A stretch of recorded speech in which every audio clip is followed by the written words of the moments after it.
Blanco, negro, izquierda, derecha. Por Thomas Sowell. Publicado el 22 de marzo de 2016. Se habla mucho del hecho de que los liberales y los conservadores ven los temas raciales de manera diferente, lo cual es cierto. Pero estas diferencias con demasiada frecuencia se han visto simplemente como que los de la derecha son racistas y los de la izquierda no. Puede elegir la evidencia para llegar a esa conclusión. Pero también puede seleccionar la evidencia para llegar a la conclusión opuesta. Durante el apogeo del movimiento progresista a principios del siglo XX, las personas de izquierda estaban al frente de quienes promovían doctrinas de inferioridad genética innata no solo de los negros sino también de las personas de Europa del Este y del Sur, en comparación con las personas de Europa Oriental. Los liberales de hoy tienden a pasar por alto el innegable racismo del presidente progresista Woodrow Wilson o lo tratan como una anomalía de algún tipo. Pero el racismo en la izquierda en ese momento no era una anomalía, ni para el presidente Wilson ni para muchos otros incondicionales del movimiento progresista. Madison Grant, una acérrima activista de causas progresistas como las especies en peligro de extinción, la reforma municipal, la conservación y la creación de parques nacionales, escribió un influyente éxito de ventas de 1916, The Passing of the Great Race, que celebra a los europeos nórdicos. Era miembro de un club social exclusivo fundado por el progresista republicano Theodore Roosevelt, y Grant y Franklin D. Roosevelt se hicieron amigos en la década de 1920 y se dirigían en cartas como «Mi querido Frank» y «Mi querida Madison». El libro de Grant fue traducido al alemán y Adolf Hitler lo llamó su Biblia. Los progresistas encabezaron el movimiento eugenésico, dedicado a reducir la reproducción de individuos y razas supuestamente inferiores. El movimiento eugenésico generó Planned Parenthood, entre otros grupos. En el mundo académico, había 376 cursos dedicados a la eugenesia en 1920.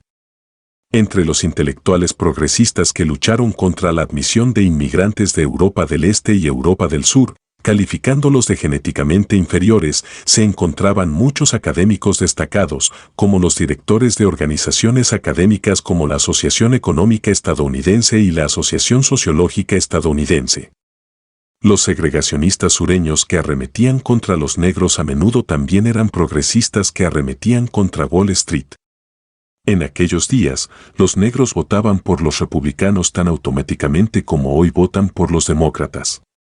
Donde el presidente demócrata Woodrow Wilson introdujo la segregación racial en las agencias gubernamentales de Washington donde no existía en ese momento, la esposa del presidente republicano Calvin Coolidge invitó a las esposas de los congresistas negros a la Casa Blanca.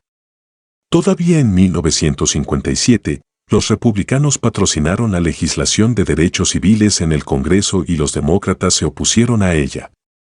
Más tarde, cuando los demócratas patrocinaron la Ley de Derechos Civiles de 1964, votó a favor un porcentaje mayor de republicanos en el Congreso que de demócratas en el Congreso. Las historias revisionistas cuentan una historia diferente. Pero, como solía decir Casey Stengel, podrías buscarlo, en este caso en el registro del Congreso. Los conservadores que participaron en las marchas por los derechos civiles o que de otro modo estaban a favor de la igualdad de derechos para los negros no han hecho tanto ruido al respecto como los liberales. La primera vez que vi a un profesor blanco, en una universidad blanca, con una secretaria negra, fue Milton Friedman en la Universidad de Chicago en 1960, 4 años antes de la Ley de Derechos Civiles de 1964. Todavía era su secretaria cuando él murió en 2006.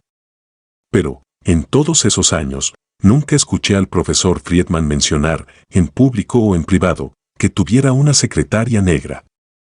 Según todos los informes, era una secretaria excepcional, y eso era lo que importaba.